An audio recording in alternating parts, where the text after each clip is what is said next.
NATO is seriously considering the possibility of Russian military aggression against one or more countries of the bloc and is preparing for such a scenario. As part of the Ramstein Flag 2025 exercises, which have been ongoing since the end of March and are taking place near the Leeuwarden airbase in the Netherlands, about 100 F-35, F-18 aircraft, as well as UAVs and helicopters of the Allies have practiced repelling air attacks and destroying enemy air defense systems. Kreiszeitung reports a new phase of maneuvers lies ahead. On April the 10th and 11th, the Allies will focus on supporting ground forces in an emergency during defense against invasion. The goal of the exercises is to confirm the ability of the air forces of the alliance countries to operate coherently and effectively, using forces deployed throughout Europe.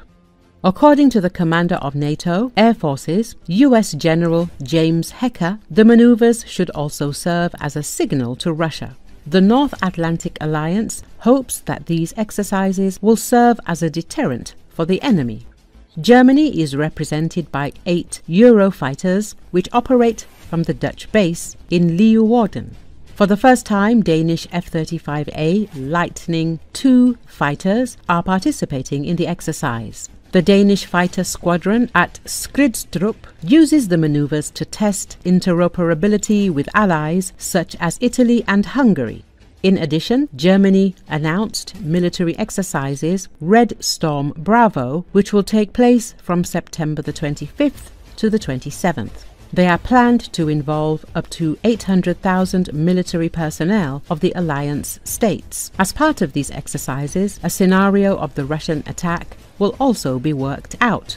Recently, the German SIS wrote that the Federal Intelligence Service of Germany and the Bundeswehr do not rule out the possibility of Russia starting a full-scale war with NATO before 2030. According to the German intelligence report, despite the concentration of forces in Ukraine, the Russian Air Force and Navy retain combat capability. After the end of the aggression against Ukraine, the Russian army can quickly redeploy its troops to the borders of the Baltic countries. Earlier, media reported that the Baltic countries are preparing to confront Russia, planning to build up to 1,000 bunkers. Of these bunkers, 600 will be located in Estonia. Former Lithuanian Foreign Minister Gabrielius Landsbergis stressed that Putin's army is now capable of capturing one of the Baltic states in a few days or even hours. The war in Ukraine has shown how important deep defense is so that the enemy fights for every meter of new land.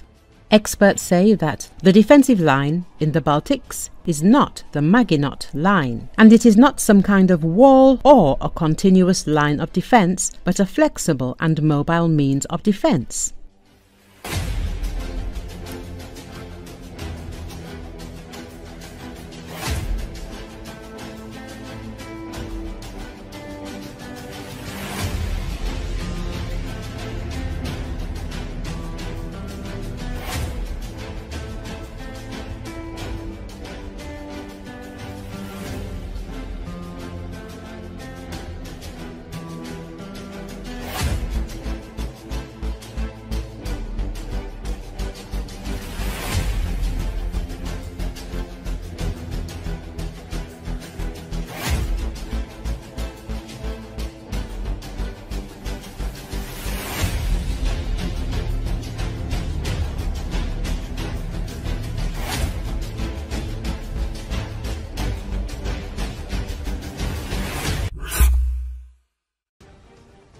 The aggressor country Russia is accumulating resources and increasing the number of drone attacks on Ukraine.